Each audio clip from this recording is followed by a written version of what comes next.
The one, the only, Monica Perez, Magic. Hello. How are you? Fine. How are you?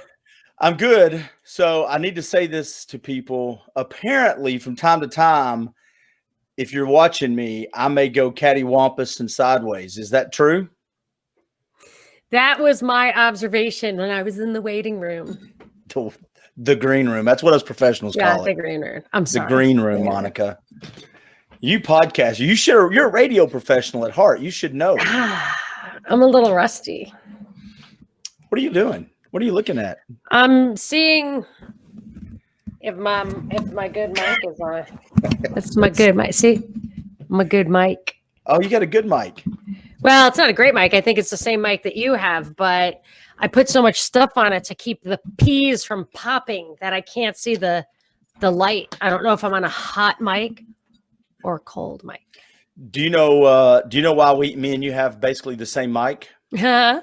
Do you know why?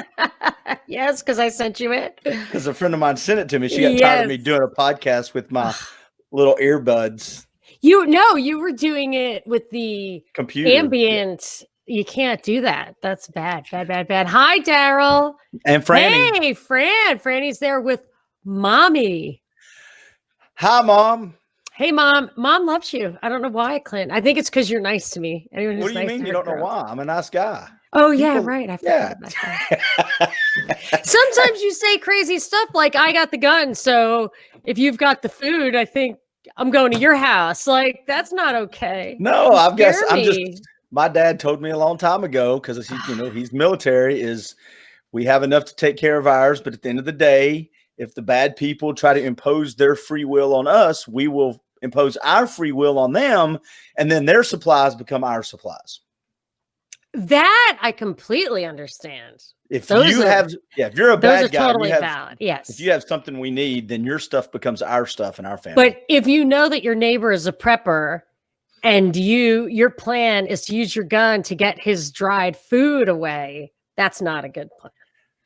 As long as my daughter can eat and he takes, just gives us some crumbs, I'm fine. Mm-hmm. If not, we may run into some issues. Do you see why my mom loves you? She loves you. She loves Tennessee. And you don't. Because I don't cuss. Use vulgarity, I think, is. No, I don't cuss or swear, but I use vulgarity.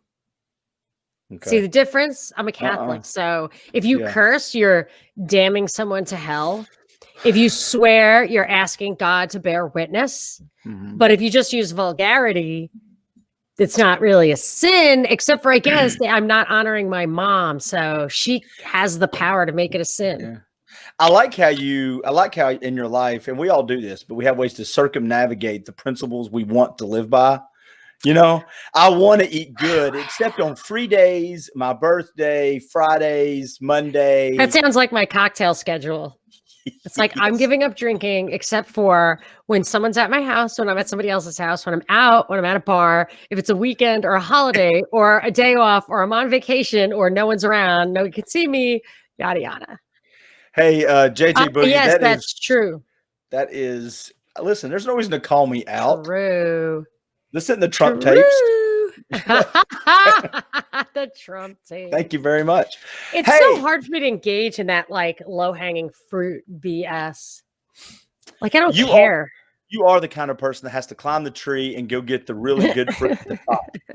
The principles, the ideology. I just look back on all the years and decades and opportunities that this idea of incrementalism and just the government infringing a little, screwing up with the checks and balances, making you question your own rigid adherence to principles. And then look where we are. This is a prison planet of our own devising. We completely allow ourselves to live in the prisons of our own homes because they scared us with the existence of microbes, which, by the way, we evolved or were put here side by side with.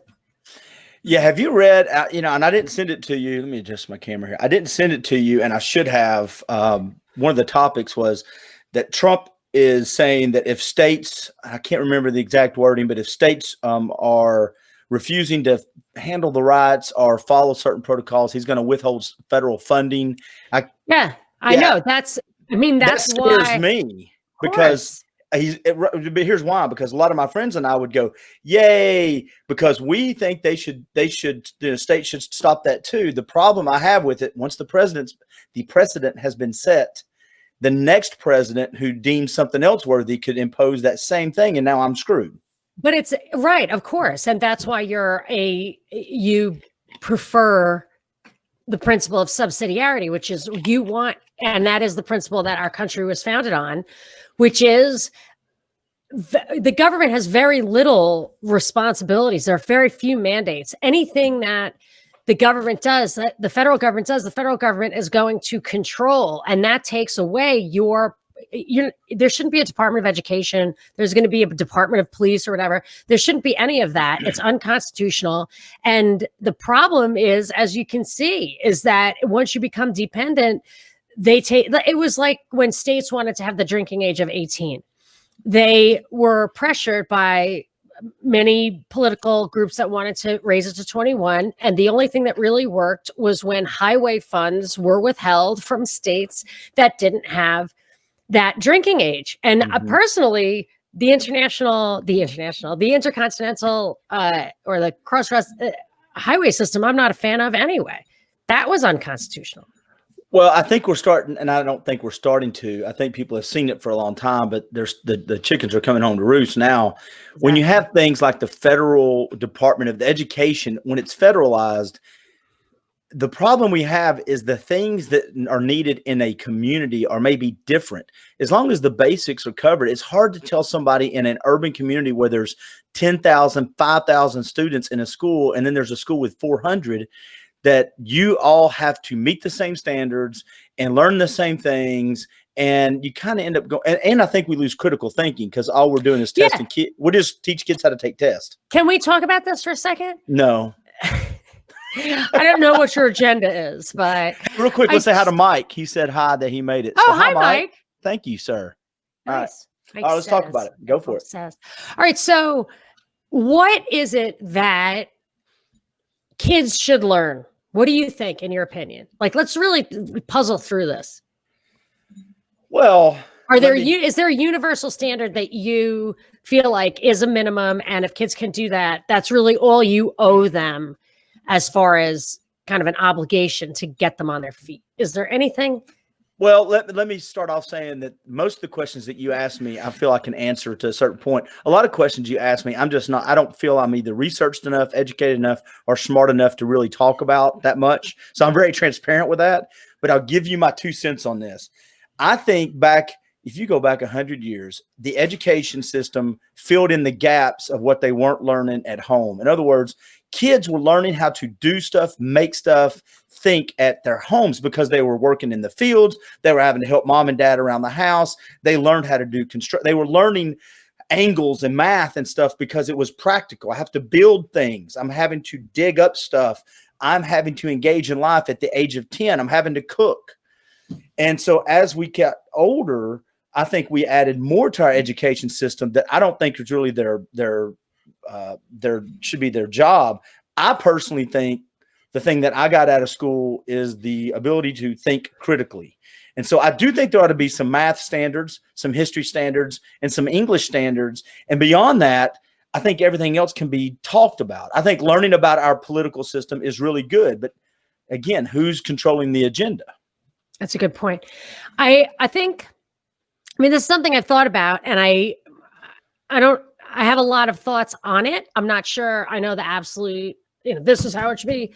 But first of all, we can't both be stupid, though. You've got to be the smart one. It's not. No, I think that this is here's the thing. I even from what you're saying is that this is actually something where you don't need. Well, perhaps it is helpful to read what other people have thought about the problem, but you don't need to, because this is something that we both have experience in as people who grew up in this country and as parents who are raising kids who are growing up. And I think if we want to just kind of, what I like to do is I try to really look at the fundamentals of my own experience. And I guess for me, my greatest education happened after I was out of school, because it wasted a lot of time for me to be in school sifting through.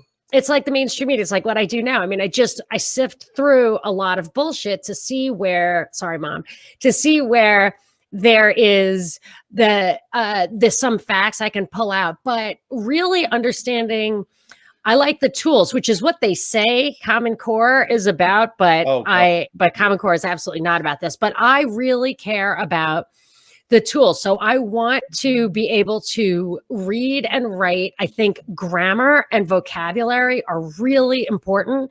However, the only way I really learned about grammar was by writing, by having a blog. Like then I really understood the power of a well-constructed sentence. And similarly, math. Now, math, you can basically, the right way to teach math is for a person to read it, to understand it, to do problems. And then when you reach a conceptual roadblock, then you ask questions of a teacher. And I think you make an excellent point. Reading, writing, and arithmetic. Excellent, Mom. Holy cow, the 3 R's. I am absolutely notorious for reinventing the wheel, but I don't mind doing that because I find it from induction and not just like somebody telling me. And then the other thing is that you brought up, which was a very excellent point, is that really, I think Adam Smith talks about this, what if you're going to have a representative system, people have to have a certain amount of either knowledge or literacy, or there's something that makes it okay for us to govern ourselves and coordinate in a system that requires our participation. So we should probably understand how that works. And I always say, so yeah, I think that would be a critical thing, because Adam Smith says public education is a requirement because you need like soldiers who can think and all this kind of stuff. I always kind of wondered about that, but I would say, I'm sorry, go ahead. Sorry, no, the last thing is just that I would say, I would extend what you're saying and say this, that anything that we cannot understand, the government should not be permitted to control. I agree. I think I used to have a class called civics when I was in school. And I think one of the problems I think we have now is we're so busy teaching our kids a lot of stuff, which we can have a separate conversation about the merit of each class and what it brings to the value. But we don't know now when you're young what our role is as the citizens, as we the people. What does that actually mean? We're not learning that at age 14, 15, 16. And before we get to the schools part, that's a parent's fault too. Because with the freedom comes the other side of that coin, which is responsibility. And we are now putting kids through school when they get out. The reason they feel disconnected from this government that we and you both agree is out of control is because we have not shown them where they can engage at in appropriate ways, and why there are separations of power, and how your job, Sally and Tom, as you get older, is your job is to stand in between those powers, the branches, and go, no, this is where we the people have the power. We have the lever. You know, we control the fulcrum, but we don't teach that anymore. And so now we're graduating a bunch of kids who just feel the government's out there by these people that we don't really know, care, like. We don't know how it works. We just feel like everything's imposed on us. And you're asking me to do calculus. And I don't, how does any of that work? You've just triggered like 10 different things that I would love to hit. And I'm not even finished. I had 2 other things. Yeah, keep going. Keep going. No. The other thing I was going to say is it's hard. We don't know where the limits of our government are if we're not teaching it our kids. I don't think the schools should be social experiments, which I think we are handing a lot of parenting off to our schools.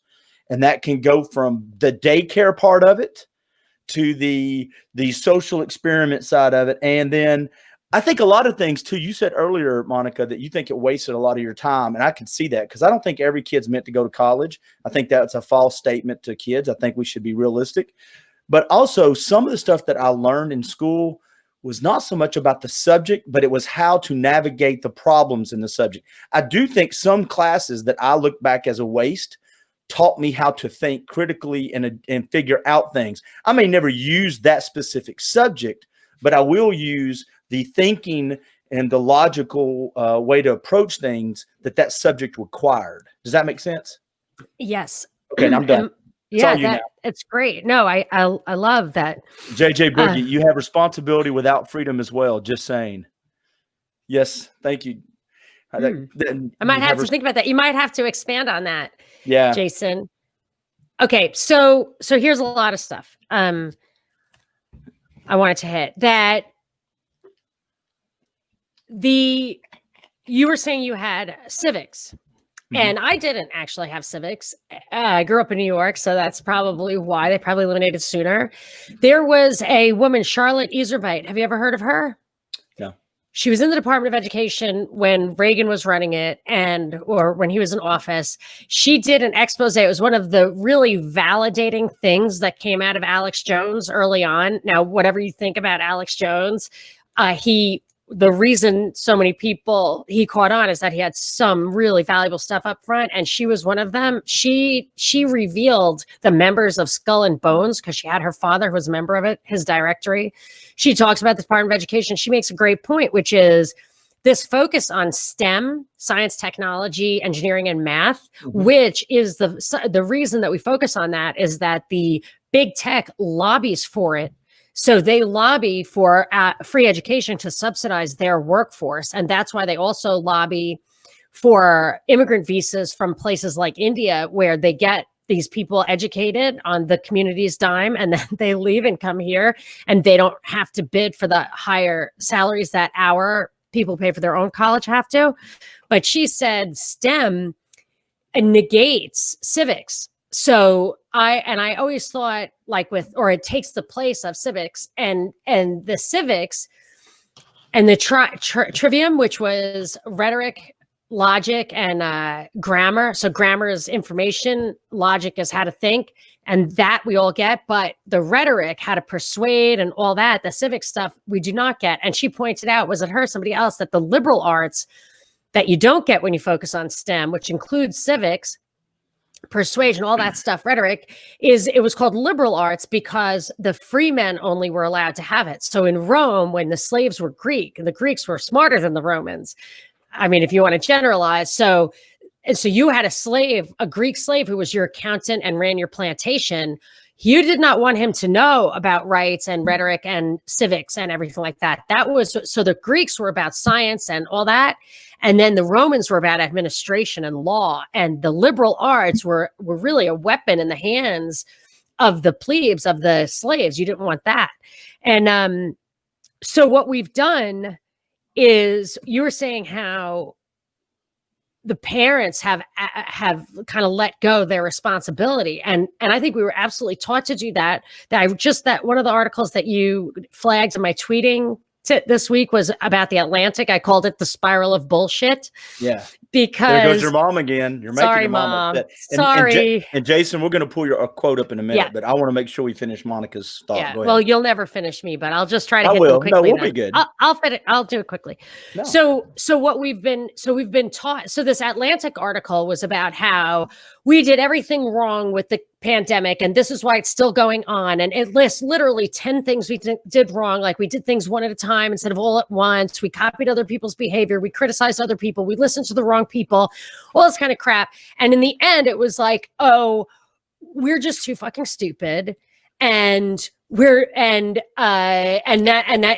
going to have this permanent state of infectiousness and terror. And that plays right into this idea that they tell us that we cannot really educate our kids. We're not qualified to do it. And at the same time, the tax rate goes up. They absolutely encourage with their policies putting women in the workforce. I don't care.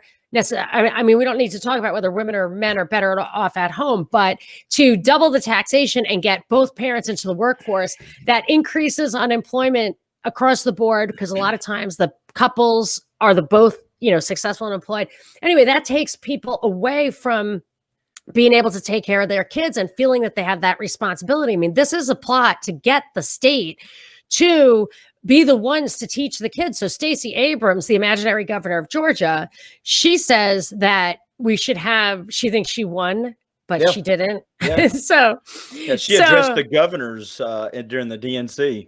So yeah. Oh, like fellow governors. Yeah. And it was all those like hologram pictures like you see in the NBA games. Yeah. Like they were also imaginary governors. So she talked about cradle to career, that the government, she was saying stuff like 3 or 4 years old is too late to get for the state to get their hands on the minds of children. So it's all intentional. And then the last thing I'll say is something that you touched on, which comes from one of my favorite books, Enemy of the State, Our Enemy of the State, by Albert J. Nock, who says that state power and social power are a zero-sum game. And as you relinquish your power, your social power to the state, you lose it. You don't have the power to do both. Yeah, it's not power operates. There's a vacuums. If you're going to take your hands off, something will put their hands on. That's the rule that I live by. And I think somewhere down the road, I am a big believer on chasing the American dream, but I think they've convinced a lot of Americans to chase the governmental dream. I think we're chasing the dream of the government, not the American dream sometimes. They were saying stuff like your school loans. I think they did this. The school loans, your school loans would be forgiven if you went into government. That just really enraged me. What a ridiculous. But I have to say, one thing that you just said hits on the immigration issue. I firmly believe that everyone has a right to work and travel. If all property were private and all businesses were private, and I wanted to rent you an apartment or give you a job, it doesn't matter to me what part of the earth you came from. But I do think that the fact that we have allowed voting to take the place of voting is supposed to just pick the representatives to execute the foundational laws, but we allow voting now to manipulate the foundational laws. So there is no right to vote, in my opinion. So this idea of the right to work and travel, why does that have to be paired with the right to vote? Why do you have to become a citizen to work here? So I object to having immigrants come over.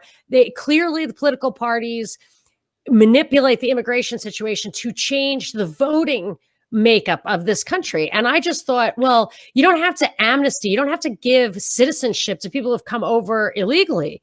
You can just talk about, I call it illegal entry disenfranchisement. So it's like felony disenfranchisement. If you came over illegally to work, there should be no punishment. Stay. But you should never be allowed to vote, because there's a moral hazard in giving the vote to people who are here, to 10 million people all of a sudden. There's no connection with that. And they are used to, so because they did not have the education in our system, they will bring their own education with them, an education they do not realize contributed to the lack of opportunity in their countries, perhaps.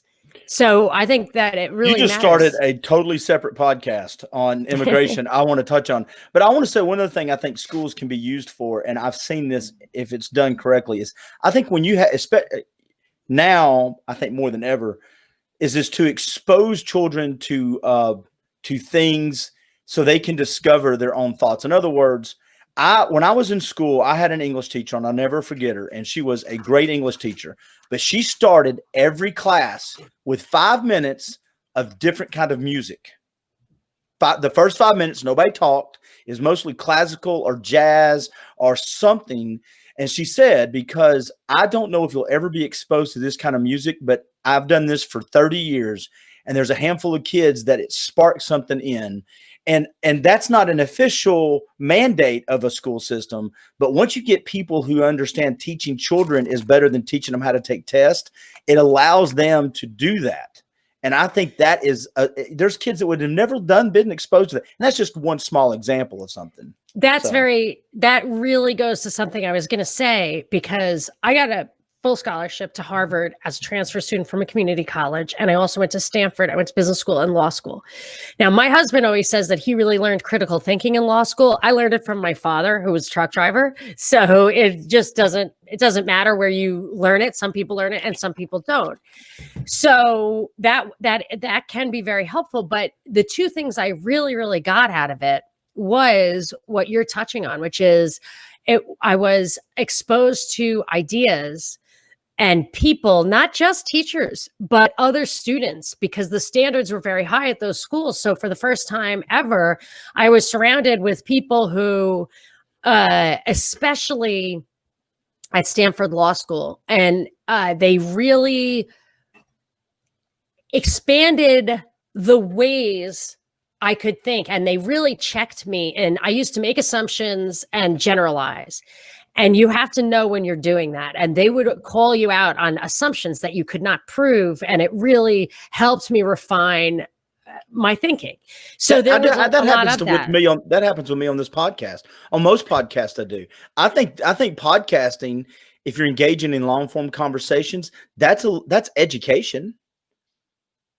That's a great way to keep absolutely to learn to critically think. When you call me on BS, or if I call you on something I disagree with, it's on my face, it's on your face. There are times we both go, well, I see your point, but, and usually what I do is I get off and I go Google it. I'm like, let me Google why. Here's what I Google: why is Monica Perez wrong? That's what I Google. And you got 0 hits, right? It's just too many returns. pages. No. Hey, one last thing on the school thing, and I've said it a bunch. I'm going to keep saying it. Now that we're doing all this virtuals, it's another article. A teacher called the police to a kid's house because they saw a toy gun, a little dart gun thing, and he was running around with it. I'm telling you, it is letting. You know, did you read the article about the document they want you to sign where you don't tell your parents and it blocks the parents from seeing? No. Well, while we're talking, I'm going to look it up and I'm going to bring that article up. But let's do this. Let's pull up JJ Boogie's. Oh, okay, go ahead. I'm sorry. While you're doing that, I want to say that this thing about college, you said college isn't for everybody. No, it's not. I believe that the coronavirus thing, how they're doing college right now, the whole Bernie Sanders free college, and the Operation Varsity Blues, where they are putting parents in jail for making outsized donations to private colleges that let people like me get scholarships. It's insane. And I think it's all about closing down smaller private schools so that and the difference between public school and private school, in my observation, is night and day. I mean, the public schools are pure brainwashing, indoctrination, BS. Oh my gosh. And the private schools have a lot of that, but they also have some fundamental curriculum stuff like basic books that an educated person needs to read. I mean, not even necessarily, but at the very least, their propaganda has to be more sophisticated. But I think that they're going to have like this public school for the absolute masses, and then just the super, super elite at the very top at the Ivy Leagues is going to be the only people, and they're going to be the rulers, which they are already. All right, let's do this. JJ Boogie's blowing our stuff up. Let's put this up here. Can you read that while you're eating your popcorn? It's not popcorn. It's candy corn. It's candy corn. Candy corn's like, awful. That's the food of the devil. It's awful. I hate it. It doesn't even taste good. But I feel unwell, and I didn't eat. Do you have the COVID? No, but you know what I have? A house full of absolute smoke and ash. You would not believe how close I am to this fire. It's called. I didn't mean to make fun of that. I'm sorry. No. I mean, the second I saw it coming over the hill, like it was like a week ago, I looked and I was like, that fire is close. And they didn't put it out. And they said they didn't put it out because the cloud cover was so low. But there were no clouds that day. And anybody who tells me that, I'm like, there were no clouds that day. And if they did, one thing they can do with their spraying is push the cloud cover down. That is a fact. So I don't know what they were up to, but I knew they were going to let that thing burn. And really, I mean, if you want to have shortness of breath, respiratory problems, anything like that, it's much more likely you're going to get it from smoke than you are from common cold. Well, I'm sorry about that. I've got some friends that live out there. And it's pretty bad. Can you read that, or do I need to? I'm really unwell. Yeah.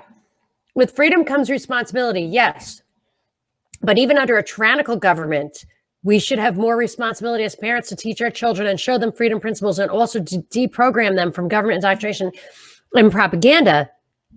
Yes, absolutely. Dumbing Down, curriculum compulsory. There's like 2 books I own called Dumbing Down. One is Charlotte Iserbyt, and the other is John Taylor Gatto. Yeah, John Taylor Gatto, Dumbing Us Down, the Hidden Curriculum of Compulsory Schooling. Yes, absolutely. I was going to mention him earlier. Franny Dr. Dre boasts his daughter got into USC all on her own years after he made a $70 million. I'm going to film school. How come nothing happened to Dr. Dre about this? There's absolutely nothing wrong with people giving huge amounts of money for one kid's place. He probably paid, how many kids did he pay for? 7,000? Like how many people would get paid for by that? I mean, that's just absolutely crazy. Yes, we do have that responsibility. But I will say what is becoming crystal clear with this corona thing is that, and this is what I've always said, I can handle anything, including food independence, health independence, any of it, as long as I have some warning. Because what I've done with my life is I've set it up to have 14 hours a day of work, from cooking, cleaning, shopping for food, helping my kids with homework, doing podcasts, cleaning my room, whatever. I am completely busy with all that stuff. So I didn't spend any time learning how to grow potatoes, although you can literally just throw a potato in the dirt and it will grow. I'm just saying, I teach my kids what I can, but they're plugged into these computers all the time, and the struggle that I went through to try to get them off it. And now that's impossible because they're just on it constantly. But their world, their environment there, we have no access to it. We can't see it. It's in here. It's in there. We can't even hear it. It's not even like watching TV with them. And for them to have different ideas from that, they get ostracized. And it's really hard in this more highly controlled world. I mean, now I regret not having become a farmer. But I could have married one. It would have been so easy. Your husband will listen to this and go, "You've done pretty well for yourself, though. You did pretty good." He's a normie. We're in the system, and that's that. Well, but I want to go back a little bit to JJ Boogie's thing and what he said, and I think we're all on the same page. I think parents, when I said schools, I think should fill in where the parents don't educate. That's what I was talking about. It's hard. I think it's hard if you have parents who are involved in teaching your kids on a daily basis and you are engaged. I'm not saying it's not possible, but it's hard for a school system to counteract that, because normally when a parent is engaged in the right way, they also have they have communities. It used to be with churches, or it can be with other family members. And I think one of the reasons it's easy to instill propaganda into our kids nowadays is because parents, and I'm not saying all of us, because we have jobs, they drop them off and they pick them up. And then the only way, and my daughter and I talked about this the other day, the only way a lot of parents consider being engaged is I go online and check if my daughter or son made an F today or an A today, and then I hold them accountable for the grade. I don't talk to them about how you're getting along with your teacher. I don't talk with them how you get along with your other student classmates. Tell me, I see you made an 87. Well, what did that mean? What were you studying? What did you miss? And I think that one thing that is killing kids is this micromanaging, or this ability for parents to see every single grade every single day. My daughter and I have had this conversation. She's got friends where their parents will, before their child gets home, knows the grades they've made for that day. And they'll say, "Why do you went from having a B in that class to a C today?" When I grew up, I had 2 weeks, 4 weeks, or 6 weeks. If I knew I had a bad grade, I had time to fix it on my own before I got my ass whipped when I got to my house. I apologize to your mother. I'm sorry I said the word ass. But I guess what I'm saying is it allowed us time to fix our own problems. And now we're micromanaging them. And not only that, but I try to tell my kids when they're doing their homework, because they go to these schools that are really, despite the brainwashing, it's a very good education. I mean, if you were a liberal, whatever, you know what I mean? Like, you're kind of liberal Democrat fantasy of what the world is like. This is really good education. And I try to tell them, my daughter was doing something on history, AP US history. And I said, I was looking at her textbooks and I was like, this is great. I mean, it's not great, like from a libertarian point of view, but it was just very well written. It was easy to read. It had the information in there. It didn't like scream complete bullshit to me. And I said, look, this is what you need to do. I said, did you read this chapter? It's like has all the answers to your question. She said, well, no, she only assigned this and that. I said, no. Kick back, get yourself a little soda, sit in your bed, and get some candy corn and read it like it's a book. Like read it like you are interested in it, like you want to know, because this is a good book. And don't worry about, and even when they're like stressed out about homework, I'm like, look, give yourself 45 minutes or an hour and a half or whatever it is for this subject. Do your best, really think about it. And if it's not finished, it doesn't matter what your grades are, just embrace it as a learning experience. And then maybe you'll get something out of it. And I don't care if it's what your teacher wants, 50-50, the teacher wants you to get something out of it. They want you to get out of it for a political bias they might not even be aware of. But really think about it. You know, we're talking colonialism, you're talking American Indians, you're talking about slaves, you're talking about people who are fleeing religious persecution. And what gives you the right to be there? Like, think about that. What are property rights? And those are topics that require or should warrant conversation instead of learning the 3 most important dates. Why are those dates important to begin with? Hey, mom, and they are because of context. But that's it. We missed the context. You don't have to memorize them if you understand it. Like if I were going to do it with kids, I would just have them have it in order. I wouldn't even necessarily need them to tell me the number of the year. Yeah, I think the best teachers I ever had sparked curiosity and conversation with me. And they're the ones about even topics I really didn't care about. They are the ones that got me thinking, because back in the day, again, tests were important, but it wasn't so much about that. I just think our education system's changed a little bit. And I'm going to read you something a teacher posted that and I may try to do it in a minute, but I'm super sorry about my candy corn, but I really haven't been feeling well, and I'm so bummed about. Well, you need to get better. We want you to stay better. If you teach your children it's just freedom, the air. It doesn't even. You will mark them for abuse from the state agents. It's a tough choice. True. Yep. And then Franny said, "Yeah, parent portal. That is 100% true." Well, so most schools, like my daughter, have that. I can go straight in and see what they did that day before they get home. I ignore that stuff, and then But a lot of parents don't. I miss things. I know. It's bad. Like the expectation is that I think it's you're terrible all up in their stuff. I think it's terrible for kids. I think it's terrible. I used to get progress reports, and they say, "Okay, Clint, you got a D." And my dad would look at me and said, "You got a choice. You can get your ass whipped when if you fail or make a D, or you're smarter than this." And I had 6 weeks, and I knew what was at the end of 6 weeks, and then it was up to Clint.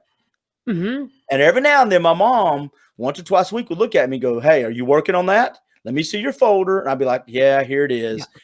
But they weren't looking every day and hounding me because the pressure. Here's what I think. I think parents, the same parents that live through their kids on the athletic field, are starting to live through their kids in the academic fields now. Yeah, and it's very sad for those people too, because they spent their whole lives doing the academics and now the athletics, and the kids can't do it. But I have 2 things to say about that. One is I give my kids a choice. I say either I can help you, and I never wanted to do this, but the schools they're in are hard now. So that I can sit there and look at your planner and go over your homework every single night, keep you on track, and before you do anything leisurely, let's talk about your homework. Or you can do it all yourself, and if you get anything below an A-, your every notch below that is a week without electronics over the summer, or a week where you're grounded or whatever. So holy B+, mackerel. Yeah, it's great. Oh, so last time my son chose sink or swim, winner takes all, and he lost electronics for like 4 weeks over the summer. And when the semester started, he said, let's just check homework every night. Because that's, and he was fine with it. Like, it's just, and I think you have to teach kids how to do stuff like that. You think that stuff is intuitive. It's okay to hold their hands. But I would say also when you said the teacher made it interesting or whatever, if it doesn't have inherent value, I'm not sure it needs to be taught. So if you cannot impart to the child the inherent value, which would spark the interest, then maybe that kid just is really not smart enough to understand that depth of thinking, in which case he's on the wrong track. Yeah, but here's the issue you have, I think, is the slippery slope of who's defining inherent value. No, right. I'm saying there is an objective truth. I am not saying that has anything to do with what actually happens. That's why I don't like government mandated school. That's why I objected to Adam Smith. And I was supposed to, as I was raised a libertarian, I was supposed to love Adam Smith, but I read it and I was like, that's not true. So he said that government should be responsible for schooling because it is. That's why, we started this conversation. I said, what is it that they must know? And you said how the government works and civics. And I guess I would go back and say my mom's 3 R's is better because you know how I figured out how the government worked? Your parents. A little bit. But yeah. No, they did. I usually have it like literally within my hand's reach. The Constitution. I mean, I usually have it. Yeah, but and I like that. The issue comes from a lot of, and don't take this the wrong way, but we have to acknowledge that there are people that are living in different standard and live different places that if they read that, they would still need somebody to explain to them what some of that means. I'm not sure about that because I think that's where it goes wrong. I think that's where psychology and sociology and that Atlantic spiral of bullshit article, I think that's where it all goes wrong is that there's, and that's what people don't like about Catholicism, is that I'm not sure if it's meant as a guide. I'm not sure it's okay to require it be interpreted. Well, okay, let me explain what I'm talking about because, and this may be too far down the rabbit hole. We'll pull ourselves back out. Too down. Well, I volunteer at a group. I've helped a local group organization called YCAP. And they help inner city kids. And when I say inner city kids, it's not just any minority. There's plenty. There's all races. But one of the things they have in common, for the most part, is they come from either families that are stressed because you got a grandmother or an aunt that are raising children and they're working 2 jobs, or a mom and a dad, or just a mom. Most of the cases, just a mom. But what's happening is a lot of the kids we deal with, and I'm talking hundreds in just my community, don't have food at home. They don't know if they're going to have electricity when they get home. They don't have people to help them with their homework when they get home. They're running the streets. You think I'm kidding? When they go to school and they're required to learn algebra, they don't really care because when they go home, there's no one there to say good job or bad job. They're 9 to 10, 11, 13-year-olds raising themselves. You hand that person a constitution, they're not going to be able to read that and go, I don't know what this has to do with this. I haven't had dinner since yesterday. Because it's not relevant to their world. That's what I'm saying. It's not relevant to their world. Somebody's got to sit down and show them why it is. Right. And I think what is relevant to their world, I think if you want to take like a stereotypical example of, let's say, what's important in what's relevant in the inner city. Let's say you believe The Wire, and the inner city is a bunch of drug dealers using black market to really get ahead because they can't compete with McDonald's by opening McDougal's. They just have to do what they have to do. Very good at business, very good at math, very good at surveillance, at self-defense. There are real things that have value in those communities. And the reason the other stuff doesn't have value, I believe, is that it is intentionally inaccessible to them. And I think that if you take away kind of welfare laws and progressive taxation and the drug war, black markets, all that kind of stuff, even compulsory schooling. I mean, that's what John Taylor Gatto did. He taught in the inner city. And the kids would come and say, I don't care about Shakespeare. And he would either say, yes, you do, and this is why, or what do you care about? And the one, I don't know if the kid said good pizza, and the other kid said, I like to swim after school. And he just literally let them sneak out of class and write, food reviews of all the pizza in the city, or keep a list of all the attributes of the public pools in the city. He had them add real value, and a lot of other skills came along with that. But if they didn't have somebody like that acknowledged and saw that as an opportunity to teach, he quit. And the other, and the other side of it is, you've said it, and I've been lucky enough. A lot of the critical thinking you learned from your dad. Yeah. A lot of these kids, they emulate what they see every day, and they don't see people that care about the Constitution, because it doesn't affect what I got to get done. But I haven't had a shower in 2 days. That's why I was saying, that's a big deal. That's what I was saying, is that it has to have inherent value. And if it doesn't actually have inherent value to you, then what does and why? That's why I think it's important. That's why education, I think. But here's the thing, and thank you, John Jasper said he's going to get popcorn. I'm sorry. I know it's super tacky, but I was so not feeling well. And it was the only thing I could reach. And this show started at lunchtime. But here's the issue I have, is the teaching the Constitution part. I think that's fine for schools. The volunteer part of it, a lot of the stuff that the communities need, I don't think should be the charge of the schools. There should be churches and groups filling in. We have abdicated so much of taking care of the people around us to the government. I'm not even talking about welfare. I'm not talking about that. I'm just saying, hey, I don't have to take care of my neighbor as much. Why? Because somebody else will step in. It used to be, when I grew up, when my neighbors got sick, I watched this with my eyes. My dad, you did not have to ask my dad to come cut your grass. You did not have to ask my mom to put groceries in a bag and put them on your front doorstep and ring the doorbell. And I'm not talking about just the people next to them. I'm talking about once they heard that and they knew you were taken care of. That's like when I had babies in Texas. Every night for 30 days straight, people I didn't even really know would bring a big basket of food. And even if they didn't make it, they would go to the local place. And here's the value of that. And why this universal basic income, what's happening with the Corona times right now, is intentionally, one thing they keep saying over and over again is that through no fault of their own, some of your neighbors are completely effed.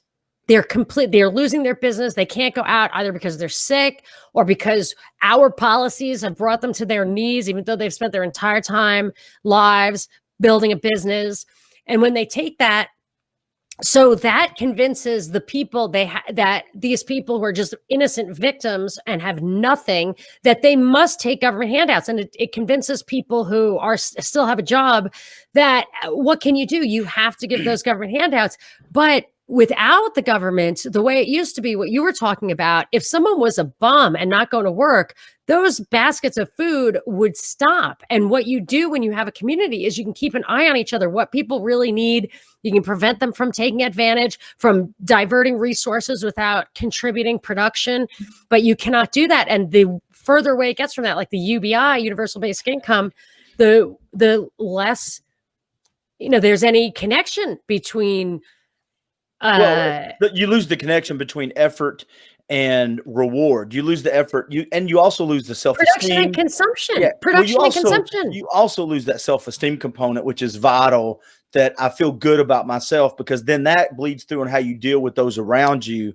We're turning it to pets. You can't see it. Hey, we turned this topic into a great topic. We got tweets to get to. Sorry. But no, I'm not mad, but I got to read you this quote. So there was a teacher that posted this tweet that they pulled it down, but it's just got so many likes and so many comments. But I'm just going to read it to you, and I'm going to have to squint a little bit because I don't have my glasses.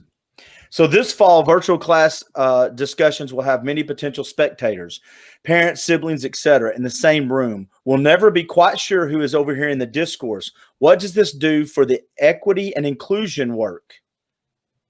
Then his next tweet: how much have students depended on the somewhat secure barriers of our physical classrooms to encourage vulnerability? How many of us have installed some version of, quote, what happens here stays here to help with this? And it goes on.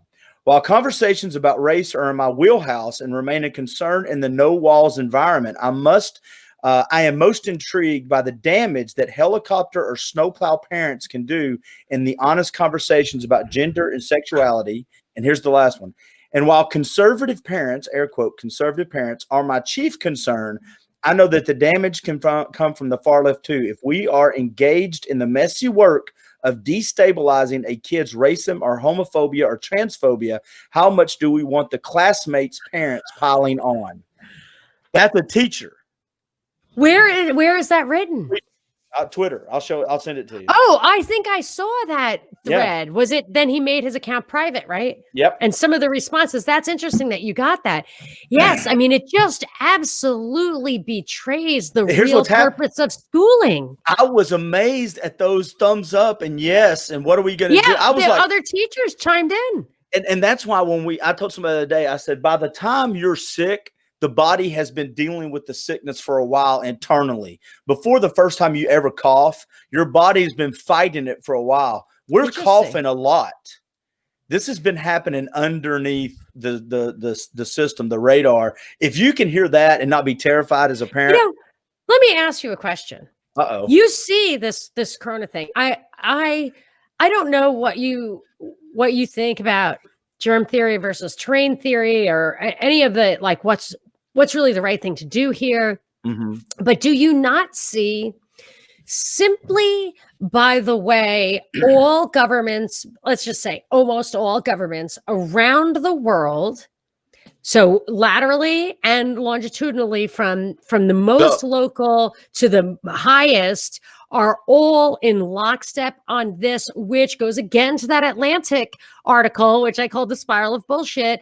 Well, that's your first tweet. So way to move us into the tweet. No science. They are actually demonstrating in that thing how there is everybody's walking in circles like ants who have entered a death spiral. It's a long story, dumb, in that thing. But we're all walking in circles because we don't know what to do because we keep hearing different things and yada, yada, yada. And I just feel like the reason all that is happening is that there was no absolute crystal clear science, yet all of those leaders were in lockstep and we believe them. We say we don't have faith in Congress. We say we don't have faith in the media, yet every single person on earth practically has locked them, or at least in the Western world, has locked themselves in their home out of pure, unadulterated faith in the blah, blah that comes out of the media and the politicians. What do you think of that? Is that not terrifying to you, Clint? It is. And I think, I think like most things in life, it's a little bit of everything and not 100% of one thing. In other words, do I believe the coronavirus exists? Absolutely. Do I know if it was man-made or natural? I don't know. There's articles either way, and the truth will come out one day, maybe, maybe not. What I know is, let me say this. I'm trying to figure out how to say it, because in the last 4 weeks, and this is where people got to be real careful how you talk with your fellow Americans, fellow humans. In the last 4 weeks, I've had 3 people, one I went to high school with, one I know really well from the political world, and another person that's just I know through Facebook, have passed away from COVID. One last week. Now, the issue I have with this is when people say that it really affects those with pre-existing conditions, and they just gloss over that. It's possible that this virus or whatever germ, whatever it is, it can affect those people with pre-existing conditions more, but people act like that's a abstract. No, pre-existing conditions are heart failure, or heart problems, or cancer, or obesity, or diabetes, immune problems. There's a list of pre-existing conditions that if you were to lay out, probably affects 60% of Americans. So the problem I have with it is, if you take a room full of 10 people over the age of 30 and say, how many people over the age of 30? Well, yeah, but that's what I'm saying. But that's again, it's very nuanced. There's not if you're younger, then I don't think this affects you that much. But as you get older, there are 1,000 things that if you get are going to hurt you worse. Why? Because my body's old. It's been fighting for 52 years. So if I get something, of course it's got a chance to hurt me more. And as we focus on germs instead of underlying health problems. That's it. I'm more distraction. disappointed that the government hasn't come out and said, hey, by the way, we're going to fix this, but this is not going to be the only time. And if you want to be better prepared for the flu or whatever's coming next, or nature as it throws shit at us, then everybody needs to lose 20 pounds. Everybody needs to eat a little better, drink your water, get out and walk, do some things that are better for you. I've heard no real consensus from anybody. If you want to talk about leadership, tell us how tell us. I'm having all these hip problems ever since this thing started, just because my lifestyle changed so dramatically. And then finally I was like, I got to lose the weight. I got to start exercising. Like, I have to take control of this. And then when I saw the smoke coming, I started drinking this super, super concentrated vitamin C. I was like, that is bad for you. And I need to have my cells in really good health, because I got to battle that stuff. We're all congested all the time. It's the smoke. Smoke is so bad for you. Clint Powell, if Clint Powell's 30 pounds overweight, I've not watched my blood sugar, I've not exercised, my lungs aren't in good shape to begin with, and then all of a sudden I get pneumonia, I get the flu or COVID, of course my body's going to be in a less advantageous place to fight it. Right. But that's not what that's not what they're focusing us on. They're focusing us on something else. But what alarms me is that they threaten and actually follow through with, I mean, we are really getting USSR'd. We are standing in lines to go to the grocery store. We're waiting for products to be on the shelf, and then we'll go stand on lines to get toilet paper, in my husband's case, brisket. And like, I don't know if you know this, but we really, some countries are not allowing people from the United States to enter their countries. I mean, we have just, in all the times we thought American exceptionalism, which I know what that really means. It really means that we're an exception to the rule of nations, the law of nations, but people actually misinterpreted it because laws are laws. But anyway. But a lot of people thought that we were exceptional because we were better. And I would say that we had a better system if it were free, and that's why we had prosperity. But it was been clear to me for a long time that our system is not, we are not richer because the way we were in the 19th century. We were richer then, and there was less inequality of wealth, and there was greater wages actually went up. Standard of living kept going up before we had the Fed. But ever since then, it's been a question of who controlled the money supply. And we were in the ascent because that's where they wanted us. And now China's in the ascent because that's where they want us. Well, pull it back, though, to the question you asked me about COVID. And then I want to go over 2-3 tweets before we leave. You said, do I not see this? And I'm like, I see it. But the problem I see is bigger than just, a lot of times the quote is, it's not so much the problem, it's how you see the problem. And I think the problem right now has got so many little bits of pieces of truth throughout it that we get confused. Yes, I think it's real. Yes, I think it affects older people. I think there is some reason to be more cautious. Do I think businesses ought to be shut down? I think that should be left up to the business and not the government. Right. Like, doesn't it freak you out that the government can shut down everything? They're just shutting down everything.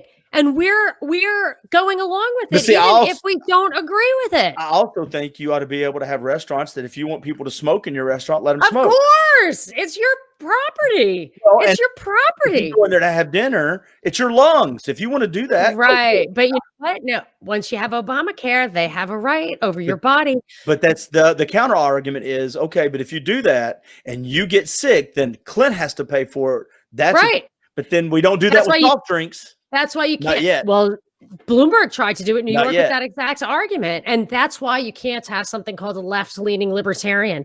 If you're going to provide social services, it's why people I remember when first time I lived in LA and I had a baby child with Down syndrome, people would actually say to your face that it was a drain on society. It was an antisocial choice to actually go to have a baby like this.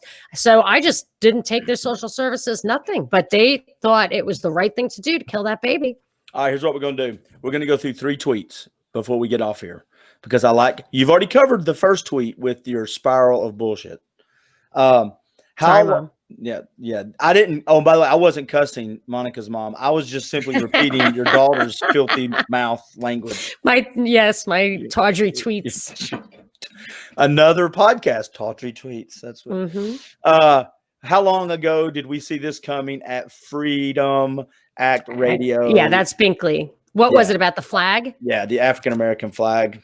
So a long time ago, I had noticed I'd seen that flag years and years ago. It's an American flag with African colors, and some of them are very pretty and whatever. But it's an American flag with African colors. It's not red, white, and blue. It's black, green, and red. I think. And Binkley had said, "Oh, they're going to try." When this Colin Kaepernick thing came, he said they're going to try to take the flag away from us. And I said, or they'll swap it out for the African American flag, and that is what the Kansas City Chiefs is being asked to do. That's horse crap, and I'm completely against that. Well, here's my problem with that whole line of thinking. And I was talking to a friend of mine who's my age, has a similar kind of rags to riches story. He was in finance, whatever, and he's a black guy. And I have so much more in common with him than either of us even has with our own children, to be honest, who were raised in like a more privileged thing, better educated and more stable environment, all that kind of stuff. So my point is that when you look around, African Americans and Americans, like is that two different things? Is it a subset? Because the kids in my class growing up in grammar school, first of all, we were all united by a religion. We were all Catholic. And then when I sent my kids to elementary school, everybody was Catholic. But there were tons of immigrants because a lot of Catholics now are from other countries. And we had that thing in common. And same thing with being an American, suburban, watching Fast Times at Ridgemont High or wearing Vans or whatever it was. It's just the American culture of materialism and consumerism and overindulgence and narcissism and whatever it is that makes us Americans. That's what we are. I mean, that dominates to me our character. Okay, if there is an oppressive element to your experience, and I myself had that kind of thing for various reasons. Yes, but it doesn't have to define you at the expense of the larger identity, which is, the context of your upbringing, of your entire life. And I actually think a lot of it is meant to destroy I remember in Atlanta, the people who were most woke and most skeptical and most unlikely to believe in the politicians' false promises were Black people who had been in the United States for as long as they could remember.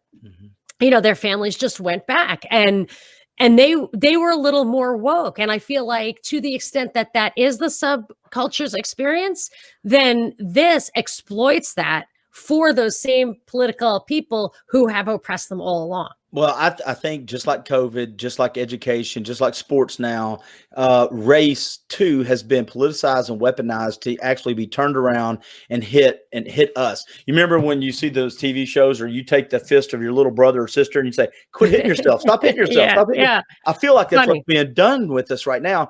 And I'll say this, I don't think a society, whether it's government, whether it's a country, or whether it's a neighborhood, if you're truly going to have community, I don't think you can exist without acknowledging things you have in common. You have to have something to build off of and say, okay, this is who we are. And if you lived in a country that was not working towards including more people into that base, then I would understand what we're doing. But I have looked back on our history and I've seen us maybe not always go linear, progressive, but we have bounced off the boundaries of trying to figure it out for over 200 years. And to act like we are the same now as we were 200 years ago is disingenuous. It's designed to shut down conversation. And if that's what you truly believe, then you're just not having conversations with people that probably love and respect you, no matter what you look like. And I will say, I think it's garbage.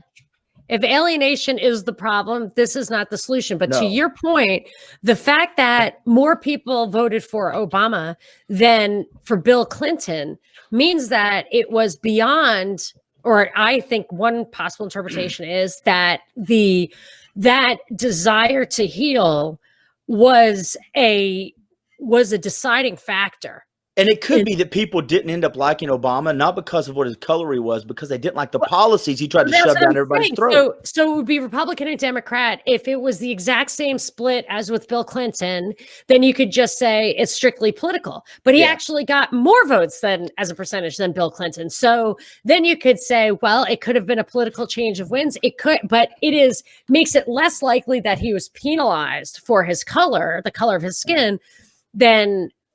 You know what I mean? So, but I just feel like the mood was of such a desire to heal at that time. And it was intentionally squandered by politically exploited people. And we're still living that. Well, right if now. You can't have conversations about ideas of policies with anybody that's a different color without being a racist, that is Marxist at its core. That is designed but it's to not shut true. people up. No, it's not. It's not true. But there are on people.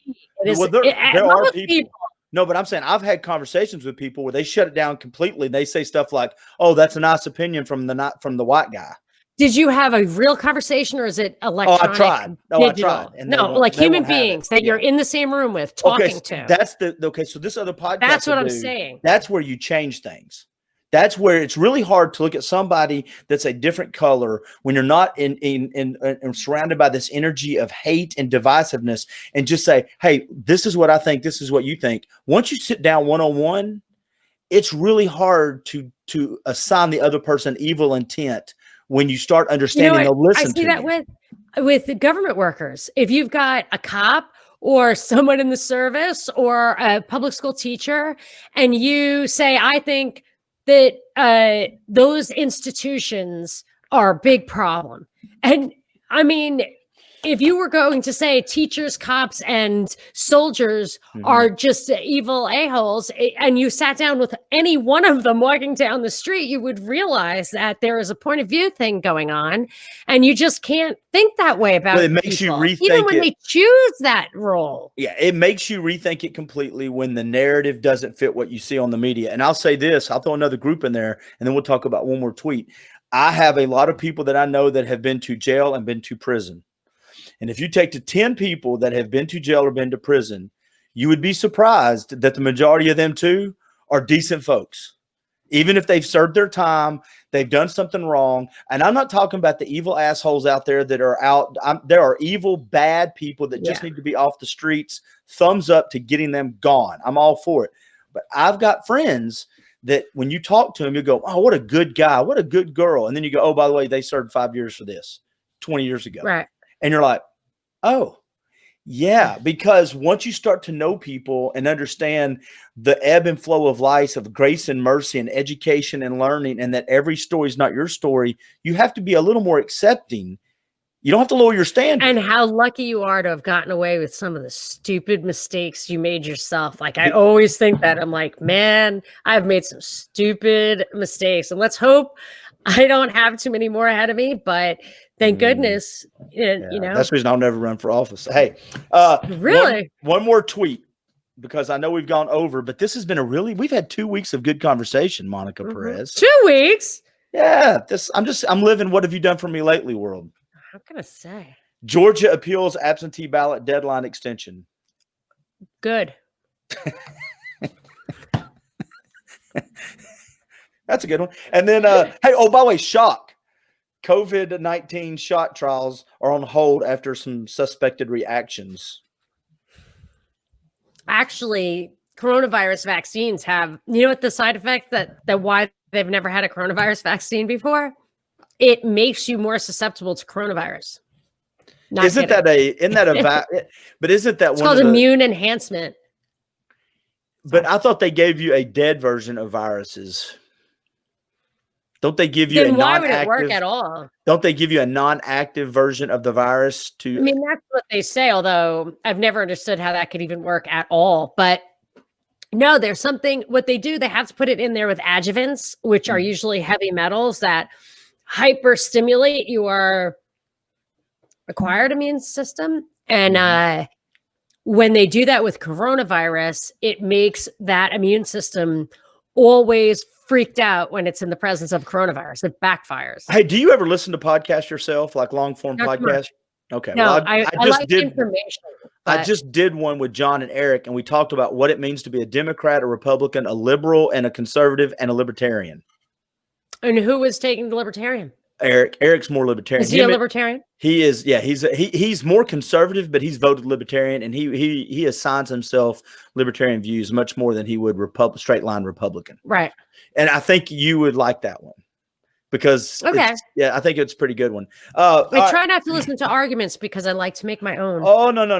I think you would like it because there's some counter. I do with them what I do with you. Yeah. Okay. Do you have any gear to show us that you're selling, or did you?